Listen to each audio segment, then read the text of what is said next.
I'm Claire Donovan, 37 years old, a manufacturing executive and the founder of Donovan Dynamics.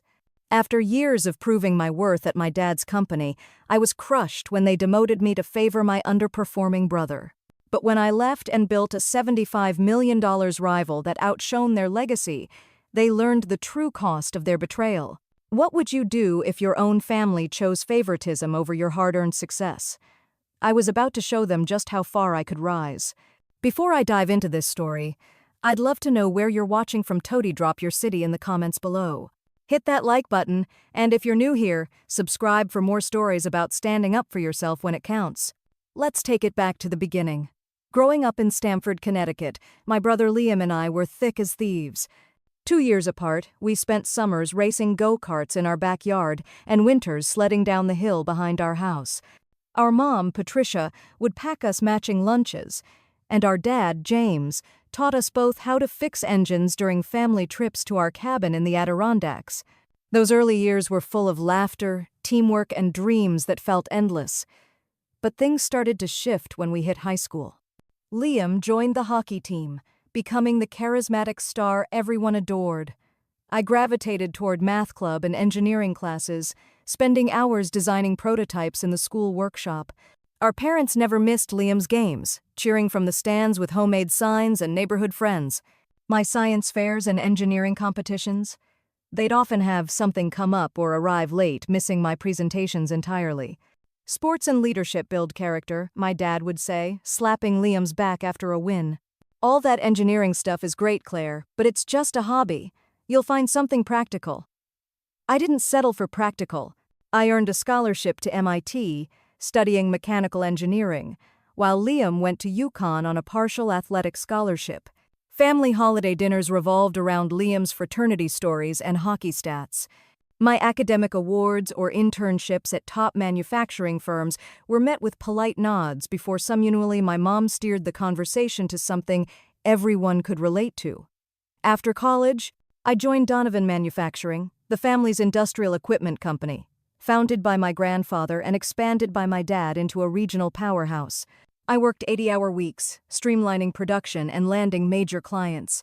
Meanwhile, Liam, with his barely passed business degree and C-average grades, was hired as a sales manager at the firm.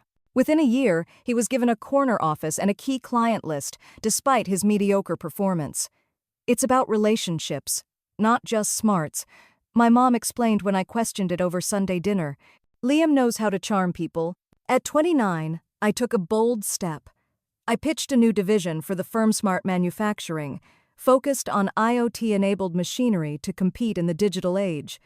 The first 2 years were grueling. I worked late nights in my small apartment, drafting proposals and testing prototypes, surviving on coffee and takeout.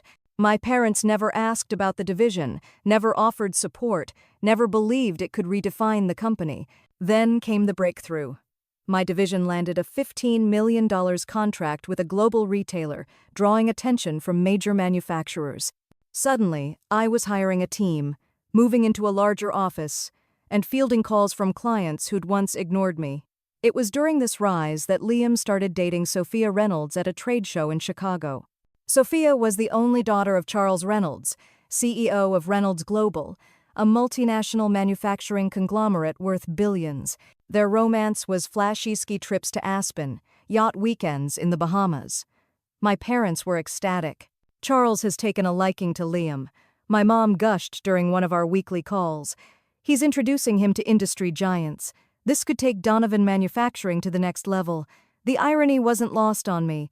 My division was driving record revenue, but Liam's relationship was treated as the company's golden ticket. 6 months later, Liam and Sophia announced their engagement. The Donovan and Reynolds families merged their social circles, with my parents attending high-profile industry galas they'd once called pretentious. Meanwhile, through separate channels, Reynolds Global was seeking a partner to implement smart manufacturing solutions across their factories. Their operations director, Elena Martinez, discovered my division at a manufacturing expo in Detroit, where I'd presented our IoT platform. She had no idea about my connection to Liam when she reached out. After months of demos, audits, and negotiations, Reynolds Global signed a $75 million contract with Donovan Manufacturing's Smart Manufacturing Division. It was the biggest deal in the firm's history, one that would fund new facilities and cement our place in the industry. I mentioned the contract to my parents, hoping for a shred of recognition. "That's nice, honey," my mom said, distracted. "Did you get the invite to Liam and Sophia's engagement party? It's at the Reynolds estate in Greenwich. Charles has a private golf course." 2 weeks later, at the engagement party, I met Charles Reynolds for the first time. He was polished, with silver hair and the confident air of someone used to being in charge. "So, you're the brain behind the Smart Manufacturing Division," he said, shaking my hand firmly. "Elena says your platform's a game changer. We're expecting big results." I thanked him, feeling a rare moment of validation. "Call me Charles," he added. "We should have lunch soon to discuss your strategy." Before I could reply, my mom appeared, her eyes wide. "You two have met?" she asked, glancing between us.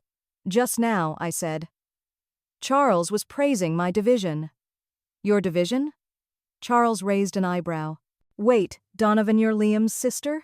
He never mentioned you led the Smart Manufacturing team." An awkward silence followed. My mom laughed nervously.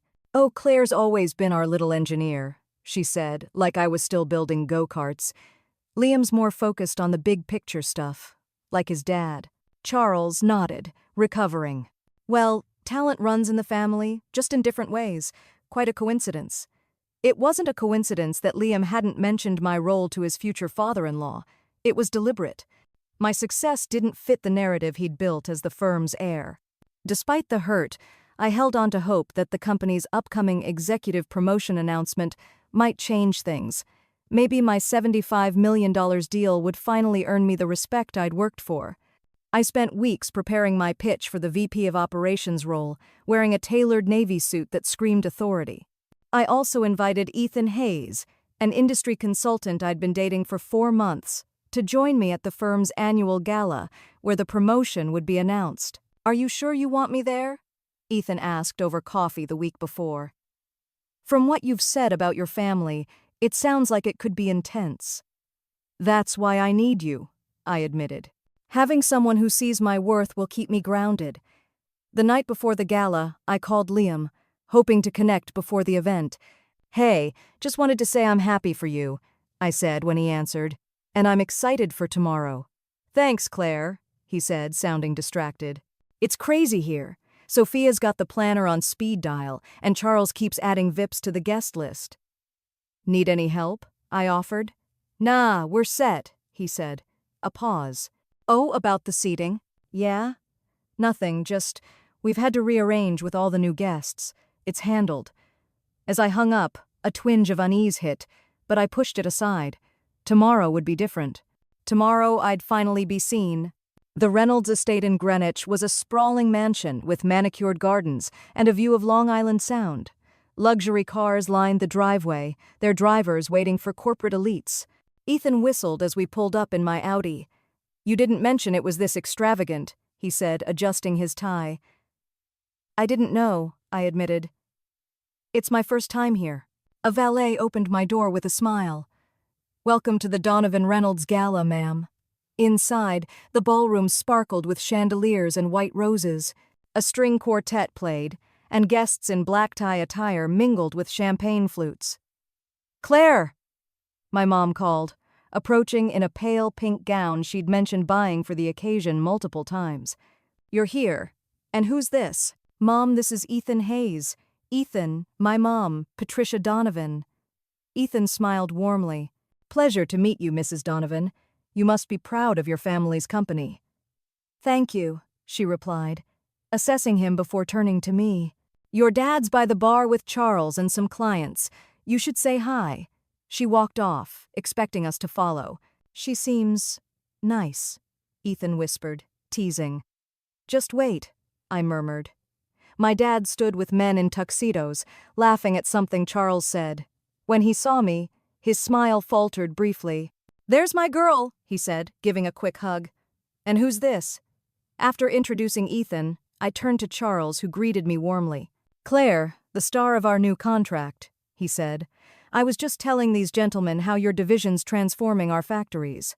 The men nodded, intrigued. You're behind the smart manufacturing group? One asked, his Boston accent thick. Charles says you're saving them millions. Before I could reply, my dad cleared his throat. Claire's always been technical, he said, as if I were still fixing engines. Liam's the one who brought her to Charles's attention, didn't you know? Always looking out for his sister. The lie hung heavy. Charles's eyebrows lifted, but he stayed silent. Actually, I started, but was interrupted by Sophia, gliding toward us in a silver gown, her blonde hair in an elegant updo. Claire, you came, she exclaimed, air-kissing me. And in navy how professional. Her eyes flicked over my suit with a faint smirk, though I thought I mentioned the family was wearing pastels for the photos. You didn't, I said evenly. But congratulations, Sophia. The gala's stunning. Isn't it? She beamed, linking arms with Charles. Liam's with the MC. The announcement's in 30 minutes. Her gaze landed on Ethan. Her interest piqued. And who's this? After introductions, Sophia's demeanor warmed. Ethan Hayes of Hayes Consulting. Charles has mentioned your firm. You must join us at the head table. Ethan's hand rested on my back. Thank you, but I'll sit with Claire. Of course, Sophia said, her smile tightening. I should check the seating chart. So many last-minute changes. As she walked away, Ethan leaned close. Did it just get chilly in here? The promotion announcement was polished, but Colda senior executive spoke. A jazz band played, and Liam and Sophia posed for photos. Liam looked confident but tense, his eyes avoiding Sophia's. Afterward, guests were directed to a grand dining area with round tables draped in white linen, each centerpiece a cascade of orchids. Let's find our seats, I said to Ethan, scanning for a seating chart. A stressed event planner with a tablet stood near the entrance. When I gave her my name, she frowned, scrolling through her list. Donovan. That's odd. Let me check another list. A sinking feeling hit. Is there a problem? Ethan asked. No problem, she said quickly. One moment. She returned with an older woman, the catering manager.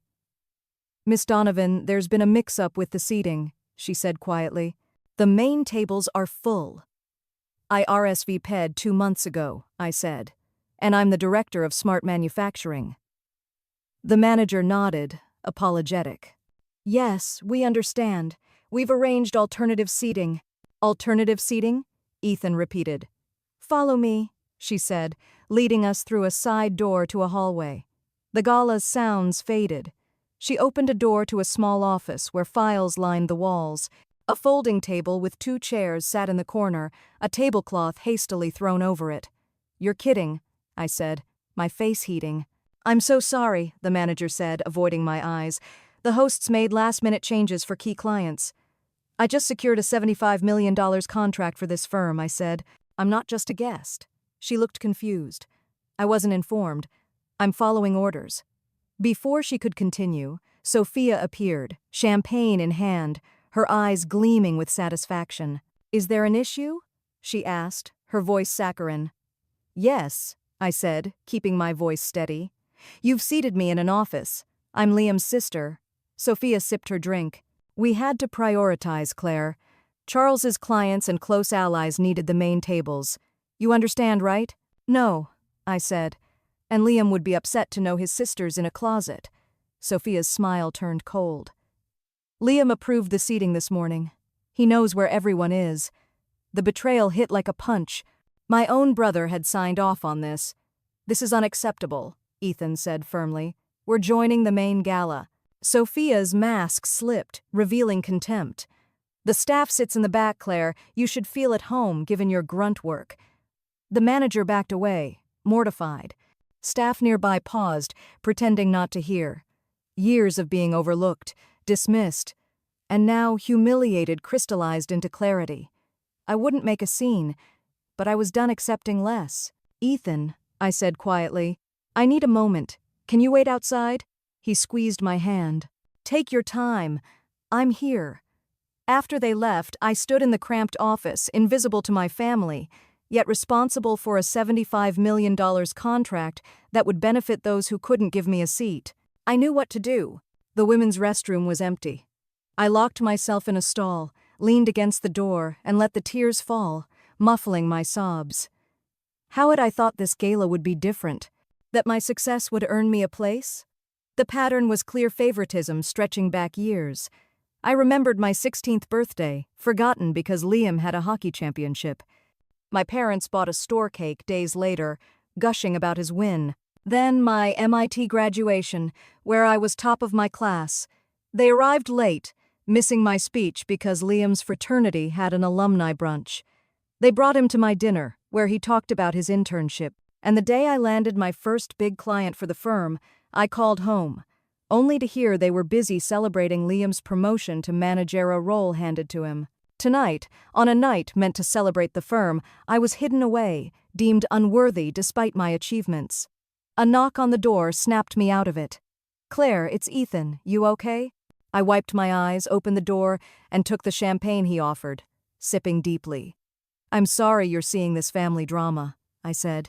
"Don't apologize," he said, leaning against the wall. "I'm seeing what you've dealt with your whole life."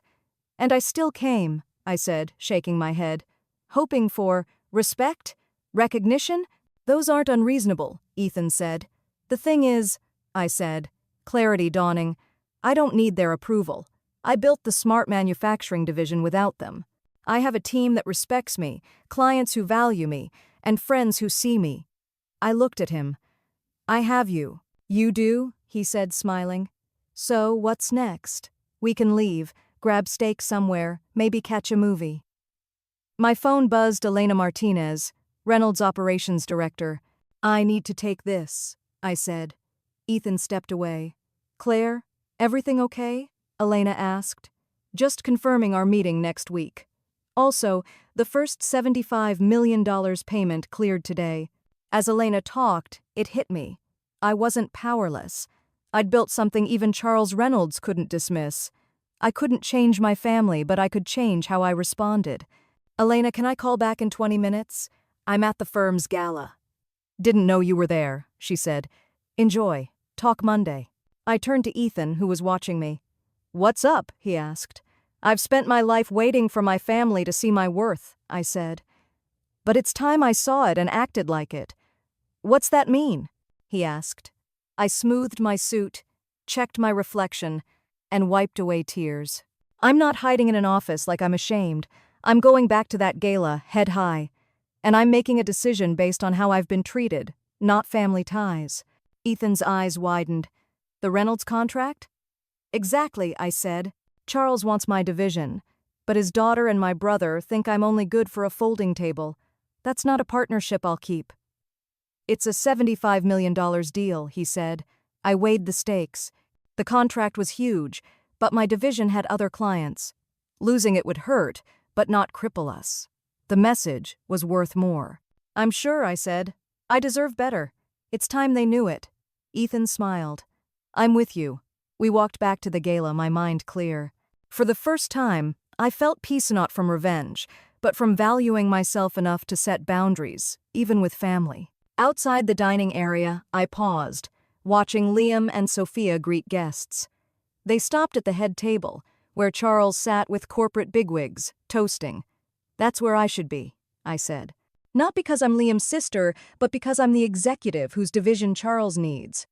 "Let's make sure they know who they stuck in an office," Ethan said, offering his arm. I stepped into the dining area, no longer seeking approval but ready to demand respect.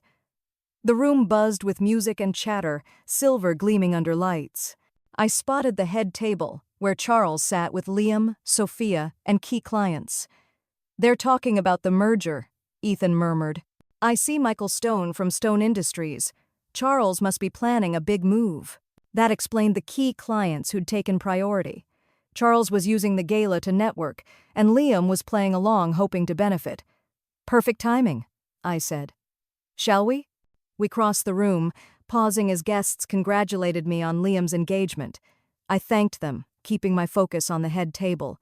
I overheard Charles pitching. "Merging our operations with Donovan's expertise. Liam will lead the tech transition. With our smart manufacturing platform, we expect 20% efficiency gains." Liam nodded, basking in the spotlight. Sophia looked pleased, her hand on his arm. They didn't see me until I stood at the table. Charles noticed first, his expression uneasy. "Claire," he said, sitting up. "We were discussing the contract. Your division's work came up." "I heard," I said calmly. "You were talking about the platform I built, the one your director chose because it's the best." Liam's smile faltered. "Claire, can we talk later? We're in a meeting."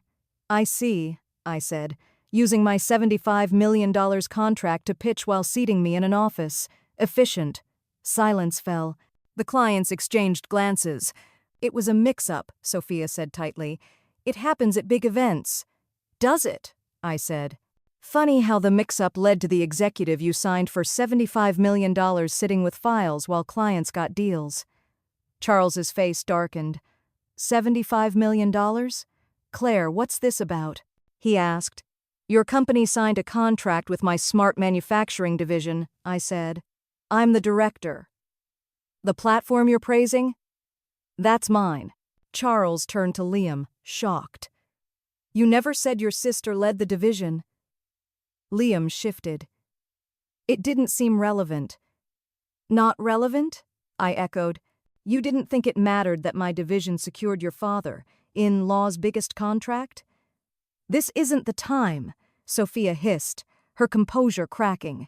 "You're right," I said, pulling out my phone. "This is a decision." I dialed my deputy, Rachel Kim, eyeing Liam. "Rachel, it's Claire Donovan," I said loudly. "Cancel the $75 million contract with Reynolds Global, effective immediately." Liam paled. Charles half stood, angry. "Claire, what are you doing?" he demanded. I raised a finger, continuing. "Yes, I understand the stakes. No, it's not a tactic.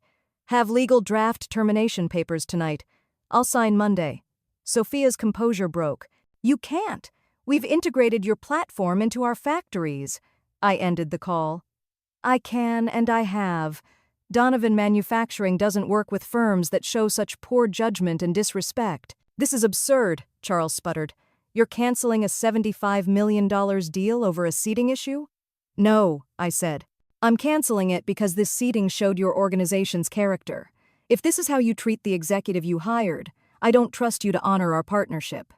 The clients watched, reassessing. "Liam," Charles said low, "did you know about her role?" Liam swallowed. "I knew she worked in tech, not that it was the same division." "That's a lie," I said. "Elena Martinez told me she mentioned our connection 3 weeks ago." Liam's face confirmed the truth. Charles's expression hardened. "We need to talk," he said, grabbing Liam's arm. "Now, privately." Sophia stood, furious. "You're ruining everything," she hissed. "This gala cost $1 million and you're making it a business fight." "No, Sophia," I said. "You ruined it when you decided I wasn't good enough to sit with my family. I just chose not to accept it." As Charles led Liam away, Sophia following, Ethan touched my back. "That was the most epic takedown I've seen," he said. I smiled. "Let's get out of here. I want real food, at a real table." As we left, 2 clients from the head table approached, business cards out. "Miss Donovan, Michael Stone." "Stone Industries," one said. "I'd like to discuss your platform." Another stepped forward. "Laura Hayes, Hayes Manufacturing. Can we meet next week?" The people Charles and Liam were wooing were now coming to me. This wasn't about revenge, it was about my division's value. I took their cards. "My assistant will schedule," I said. "I need to step out now." As we exited, raised voices came from where Charles had taken Liam. The gala was unraveling, not because of me, but their choices. At the valet, my phone buzzed nonstop. I silenced it. The valet brought my Audi, grinning. "Nice car," he said. "Thanks," I replied, tipping generously. "It's amazing what you can afford when you build your own career." Ethan chuckled as he got in. "Feeling petty?" "A bit," I admitted, starting the engine. "I've earned it." My dad appeared, jogging toward us, red-faced. "Claire, stop." I rolled down the window, engine running. "Yes, Dad?" "What the hell are you doing?" he panted. "Charles is livid. Liam's gala is a disaster. Your mom's crying. All over a seating mix-up?" "Mix-up?" I said. "They put me in an office, Dad. Sophia said it was deliberate." "So what?" he snapped. You sit where you're told at someone else's event, but you had to make it about your pride. Ethan leaned forward. Sir, your daughter runs a division that landed a $75 million deal. She deserved better. My dad glared. Who are you to lecture me? Dad, this is Ethan Hayes, I said. He's right. This was about respect, something I haven't gotten from this family. Respect? He shouted. After you canceled a deal with Liam's father-in-law, you've ruined his chance to be a partner. There at Wash's concern was Liam's opportunity, not me. I'm sorry if this affects Liam, I said, not meaning it. But I'm protecting my division and reputation. Reynolds doesn't get to dismiss me while using my platform. Fix this, he demanded. Say it was a misunderstanding. I won't, I said. This proves I was right.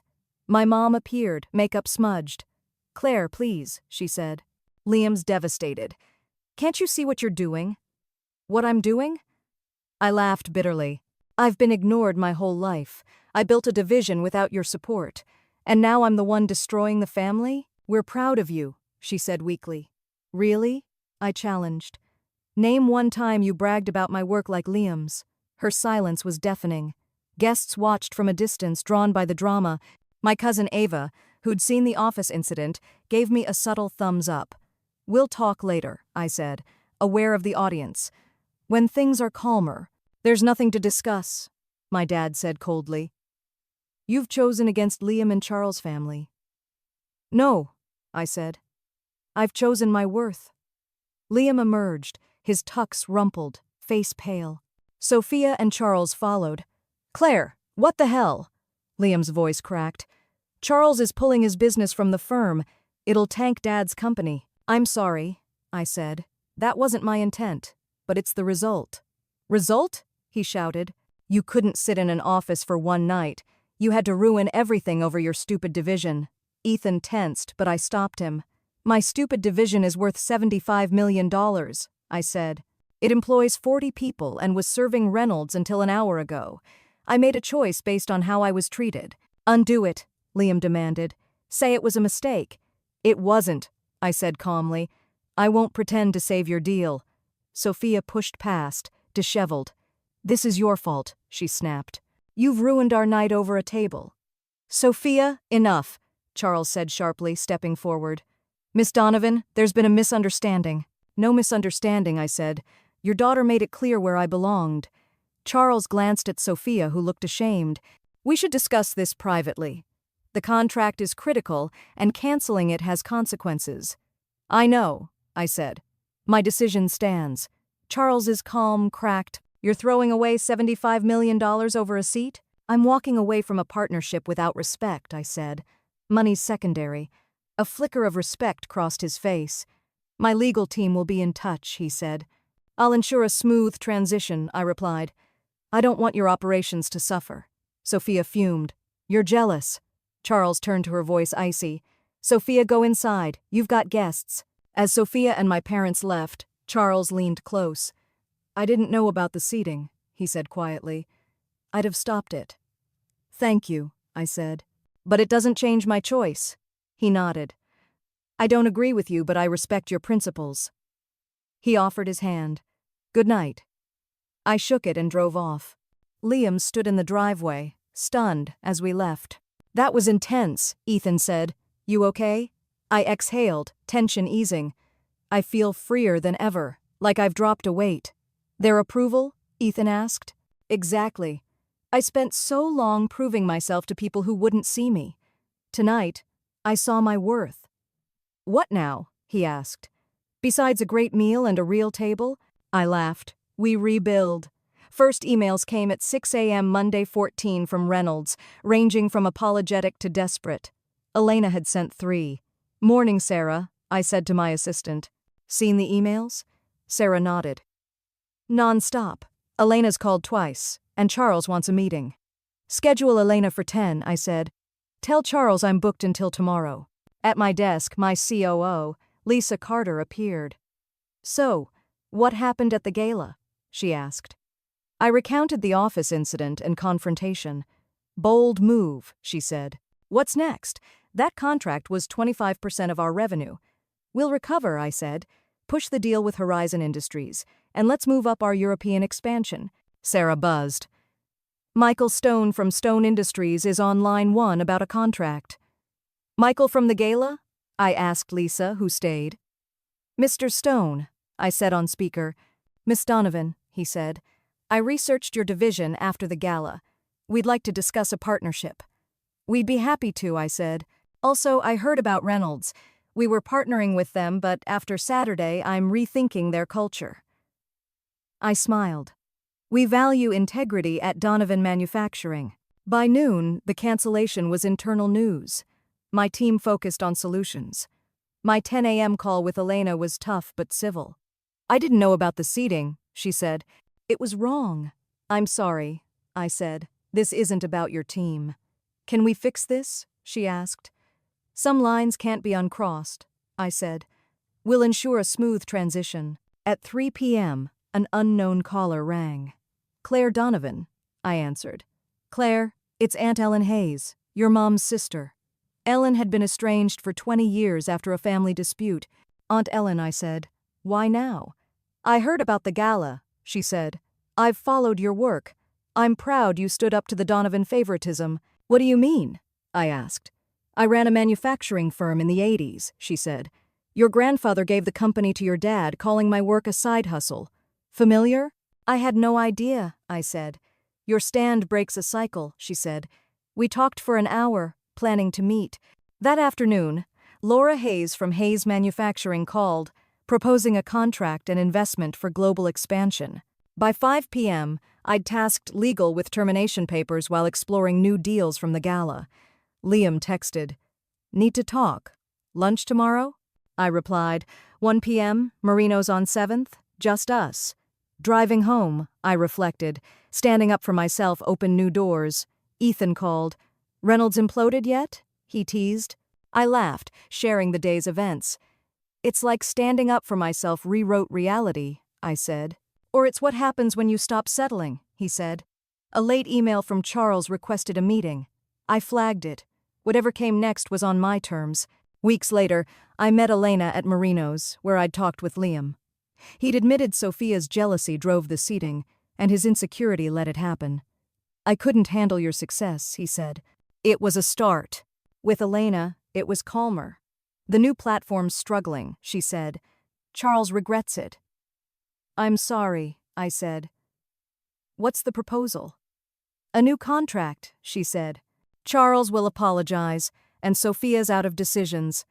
I'd consider it, but new deals meant we weren't desperate. That night, with Ethan, I weighed it. Whatever I choose comes from strength, I said. My bond with Ellen grew, her stories grounding me. My parents began reflecting. We didn't celebrate you like Liam, my mom admitted. I'm sorry. The biggest change was me freed from seeking approval. I launched Visible, a mentorship for women in manufacturing facing barriers. Liam texted about a family dinner. I replied I'd come, with Ethan. It wasn't perfect, but I was engaging on my terms. This story isn't about a seat or a contract. It's about knowing my worth isn't where others place me, but where I stand. Have you stood up to family who didn't see you? Share below. If this hit home, like, subscribe, and share. Thanks for listening. Deserve a seat at the table, and the power to walk away if they don't see it.